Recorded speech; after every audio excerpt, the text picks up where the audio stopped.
All right. So, the first thing we're going to talk about is ethics. What do you guys think ethics means? Doing what's right? Okay, good. How do you know what's right? I feel like some of the things, it's in life, we kind of learn from the beginning. Okay. So you almost have like a feeling as to what's right. Sometimes you might have learned from mom, dad, grandma, grandpa, friends, right? So we're going to talk about how that applies to the vet field. We're going to talk about VCPR, which you guys started on that already. Okay. Were you able to finish that, Aaliyah? No? Okay. It just started working recently. Okay. And then we're going to talk about the human-animal bond. Have you heard of that before? Like I saw it on the video and I kind of had an understanding of what it could be. Okay. All right. Well, we're going to talk about ethics and the human-animal bond. We might save the VCPR until tomorrow. We'll see. Ethics. These are in your fill-in-the-blank notes. I'm going to give you a long, wordy definition. Good thing you have fill-in-the-blank notes so you don't have to write all this. If you Google what ethics means, it says the system of moral principles that determines appropriate behavior and actions within a specific group. Another way you could put it is the rules of moral conduct. So Hannah said, doing what's right, that's kind of your morals, right? You kind of know, is it the right thing to do? Like cheating, if we're talking about school. If you start feeling like flustered and your heart starts beating faster because you're like looking for Mrs. Cook to make sure she doesn't catch you, you probably know deep down that it's not right, okay? And then conduct is your behavior, it's how you act, right? What kind of responses you might have, what things you might do. So I think it's even easier to just think of some synonyms. What's a synonym? Means the same thing. Yeah, it means the same thing. So some synonyms for ethics would be morals, principles. Principles is kind of like what guides you, right? And beliefs.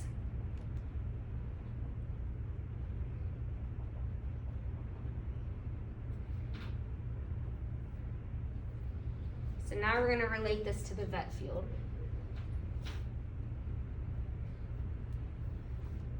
Okay. So we've already talked a little bit about the AVMA, the American Veterinary Medical Association. So that's kind of what governs our vet clinics, right?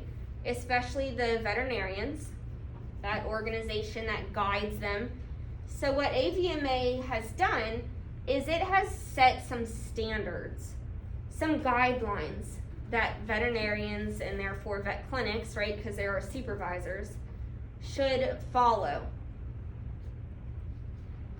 So there's 2 rules that every vet has to follow. There's only 2. The patient's needs need to come first. So even though you have a dinner date that you're really looking forward to because it's your favorite restaurant and you haven't seen that friend in a long time, if that patient needs surgery that night, you're going to have to do the surgery first. Right? That makes sense. You're like, well, duh, Cook, come on. The other rule is you have to relieve their suffering. So what are some ways that you could relieve an animal that's suffering? It could be euthanasia. We hope it's like surgery or medication or a procedure, but sometimes it's euthanasia, okay?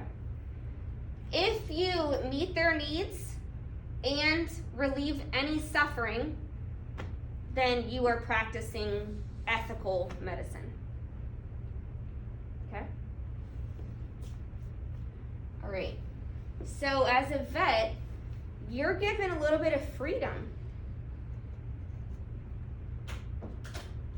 You're going to treat them whatever way you feel is best. But if you feel that it's best, you might be kind of questioned, right? Like, man, you really wanted to go to that restaurant and you're like, you know what, owners, I think that your dog needs to be euthanized. When really, you could have tried the surgery and it would have probably been okay. That's not ethical, okay? I know that's like a very severe example, but who keeps these in check is the State Practice Act. So the State Practice Act, we talked about that little gray area where some assistants are doing tech jobs like drawing blood, giving injections, giving anesthesia, and some techs are doing vet jobs like a cat neuter. All right, that would not be ethical. The Practice Act is what regulates, it guides to protect the clients and protect the patients against bad practice, basically. Things that vet clinic should not be doing. So, what happens if you are not practicing ethical medicine? Or what kind of things are examples of not practicing ethical medicine? One would be you're misrepresenting yourself. So that could be like an assistant going in to talk to a client and they call themselves a tech. A tech and assistant are not the same thing, right? Or misrepresentation like that tech neutering the cat. That's a surgery that's only done by veterinarians.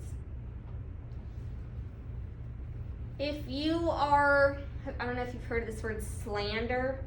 Slandering would mean like talking bad about someone.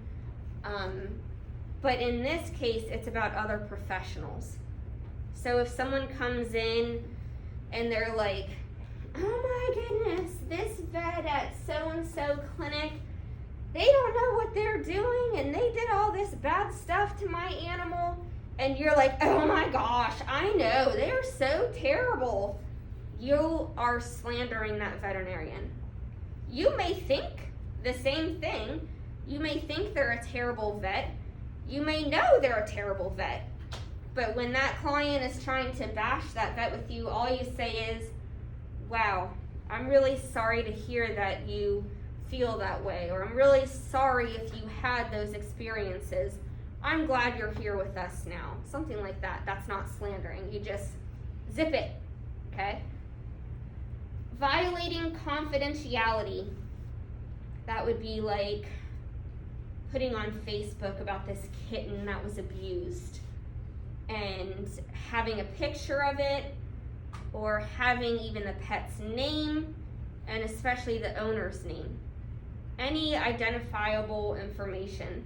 You should never post about that, even if it's Snapchat, right? That's only on there for a couple minutes, whatever, I don't even know.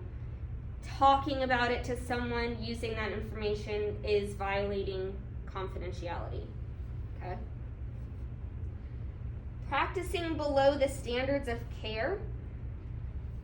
Maybe, remember how you have to go get CE, continuing education, right? You got to stay up to date on current practices. So maybe you're still doing this surgery for, let's say, a torn cruciate, but it's not the best surgery, and we know that now. But you're still doing it. You're practicing below the care. Yep. So, like, for continuing education, do you go to, like, report, or do you go, like, what? So there's different conferences that they have all over the United States. There's some even online. Like, I had to do mine virtually because of COVID. Usually you have to go somewhere, and it's just like a big conference center, like at Hershey. There's like a big conference place with hotel rooms and stuff. And they have all these different rooms, And one room might be dedicated to large animal, another might be surgery, another might be skin stuff, and you pick which room you want to go into because you want to further your education in that area. You know that you need to learn more about this. Yeah. You wouldn't choose the room that you already know everything about it, so you continue your education that way. So how do you get to do it? Vet techs have 16 hours every 2 years. Each lecture is usually an hour. If you take an online course, that would be 1 hour. Usually have like a quiz at the end of it that you have to pass. Vets have to have, I don't want you to take my word for it, but less than 30, I think. Assistants, you need to get, I think, 10 for 2 years. Sometimes your vet clinic pays for it. Sometimes you have to pay for it. Just kind of depends. But it's a couple $100. It's nothing crazy. And you have to have it to call yourself a tech. Good question. If you're under the, if you're using a drug, it doesn't have to be something terrible like heroin or something like that. But even a drug like, let's say it makes you really sleepy, could you really practice your best medicine if you're under that substance? No. So you gotta be careful about that. Obviously, abusing or neglecting an animal. Come on. And then, prescribing medicine without a relationship with that patient and owner. So we're gonna save that part for later. All right, 2 vocabulary words that I'm gonna have you take notes on this for a second. I need to just go talk to a student real quick. Go ahead and write these down and then I'll go over them.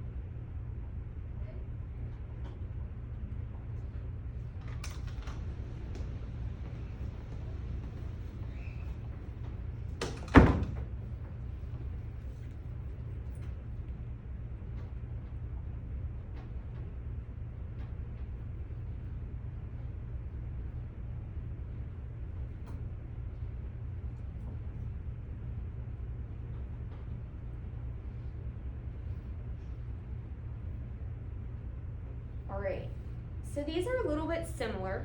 You probably were thinking that as you were writing it down.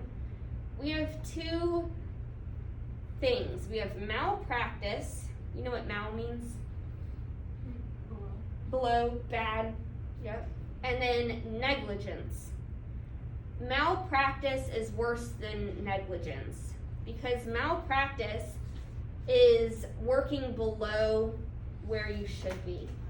Okay, not doing what you should be doing. It results in harm, and to some degree you could argue that it's intentional. And I'll give you some examples. If you prescribed a medication that was not appropriate and it harms the animal, that would be malpractice. So let's say that the cat had a urinary tract infection. One really good antibiotic for that is Clavamox. Let's say you gave prednisone, which is a steroid and does nothing with urinary tract infections. You, as a vet, should know better.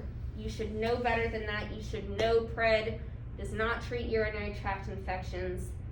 That could be malpractice if the cat ended up having to undergo some long surgery or something because you messed up on the medicine, okay? Or we kind of said about this already, but if you're doing a surgery that is old, okay, it doesn't work. It's been proven that it doesn't work and you keep doing it, that would be malpractice. Yep. Wait, so like usually since techs are by their side, do they have the power to stop them and say this isn't right? Yeah. Yeah. So wait, so whenever an animal's prescribed medicine, does the tech talk to the owner? Or No, you would address either the vet themselves or the hospital manager. Okay, you wouldn't want to go to the client. It's a good question. Yeah, because no, I mean okay, so I say my dog had been to the vet and I needed medicine, and so and I would tell someone not to tell the client how much they need and without the medicine, who would do that? oh, if you're explaining the medication, if it's something simple, the receptionist can do it. Or the assistant. If it's something kind of more scary or crucial, maybe the tech will do it. Usually the vet doesn't. Does that answer? Yeah. Malpractice would also be, let's say you're doing a surgery and you know that your scrub that you're using to clean their skin for the surgery is expired, or you know that it's not working like it should be because you read it online that one isn't used anymore. That would be malpractice. You know it's going to hurt them, or it has a high chance. Now, negligence is more along the lines of being careless. Maybe you're rushing because it's a really busy day. Maybe you're tired because you are on a new medication. Okay, maybe you're a little bit foggy. And let's say even a mistake in the paperwork and the record. You're supposed to be amputating a leg and you amputate the wrong one by accident. It shouldn't happen, right? Like that cat that I told you about that we went to spay it and it was a male. That was negligent because it should have been caught that was a male. Okay? Improper, you're not cleaning the room properly, the surgery room, and you're getting a bunch of infections. You should be cleaning the room better.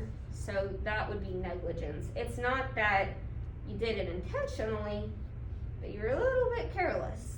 So malpractice is more so whether it's right or incorrect, and then negligence is not doing. Yes, negligence is careless. Malpractice is you know what you're doing is not right.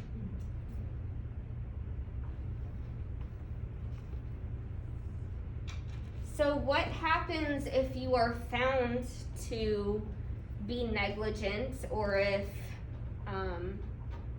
someone finds that you are in a situation of malpractice? You could get penalties as far as maybe you need to pay fines, maybe you have to be retrained, maybe another vet has to mentor you and kind of hold your hand for a while. Maybe they force you to do more hours of continuing education or a specific topic as far as continuing education. They could suspend your license, which means to take it away for a period of time. And technically, they could really take your license away entirely. That would be pretty dang severe. I've heard of suspending their license. I've never heard of someone actually having their license removed permanently. All right, ways to prevent malpractice. Document, document, document. Literally everything. Every phone call you get from that owner, everything you tell the owner, and put your initials by it.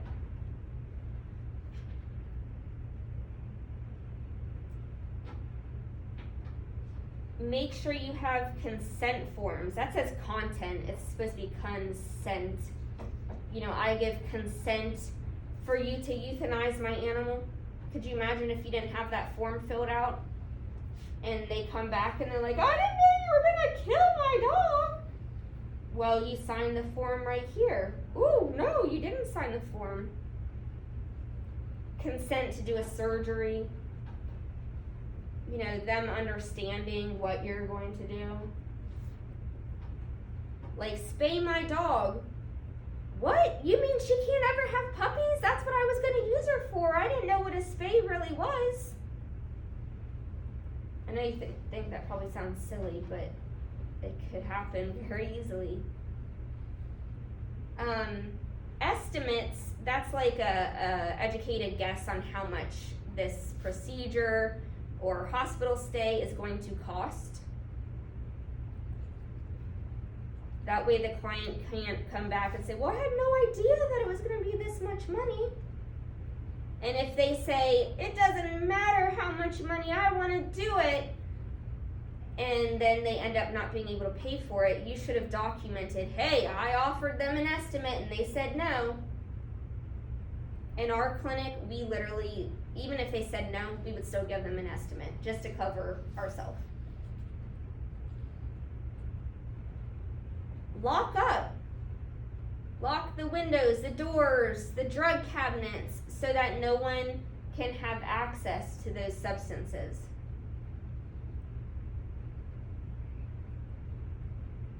If someone breaks into your clinic overnight and they steal those scary drugs like Valium, okay, and they sell it on the street corner and it comes back to you, that would be malpractice.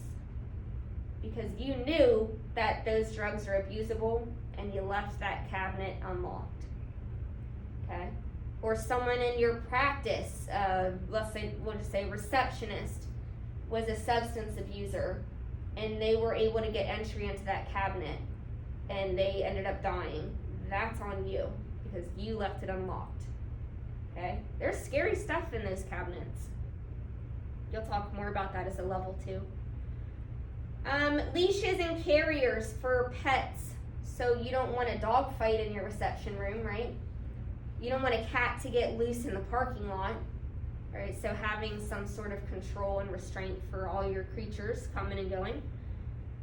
Only trained staff should practice restraint, all right? You should never let an owner restrain. If the owner is restraining their dog and it bites them, you're responsible, okay? Keep animals separate. I think that's self-explanatory. Use ID cards or neck bands, like the collars that you can write on, the disposable collars, like a wristband for going to like a park or something. That way we can properly identify them. We would actually put those on in front of the owners and like have the owner check that tag to make sure their name was correct, it was the right animal. We would even shave, like if they were there for a mass removal, if we were there to take off a tumor, we would shave that spot right in front of the owner. So they're not like, what? I didn't want that spot done, I wanted this tumor off. Just to protect ourselves, okay? Controlled substances, recording those, that's the drugs that I was talking about, the scary drugs that have a high potential for abuse.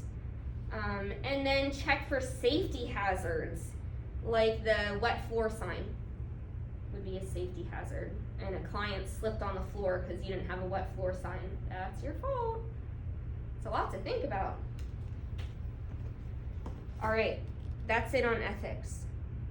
Okay, now we get to do something that I think is pretty fun. We have something called the human-animal bond. Human-animal bond. So this is a relationship between a pet and owner. It doesn't even have to be an owner, it could be a person. But the thing about this relationship is, not only does it benefit the human, which is obvious, right? But it also benefits the pet.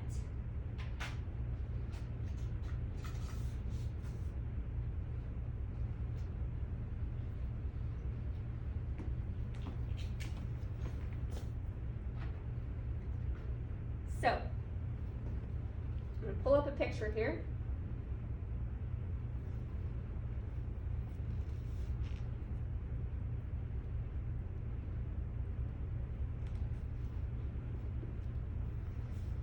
And somewhere in your notes, you could write it in that little spot there, or you could write it on the very bottom, wherever you want to. I'm going to give you a couple minutes, and I want you to write a reaction to the pictures on the screen. So I'll hold the camera closer in a minute, but I want to know, how do these pictures make you feel? How do they make you feel? What's your reaction? What are your thoughts? Then I want you to think about your relationship with your own pets. What do they do for you? What do they give you? It could be something physically, mentally.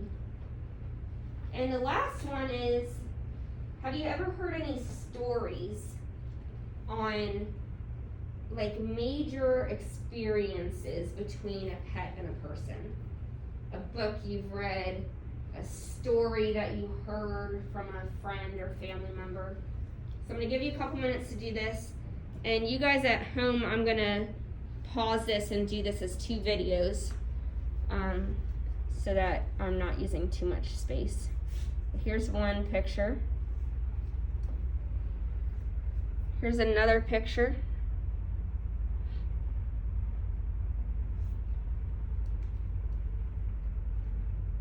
And there's another picture.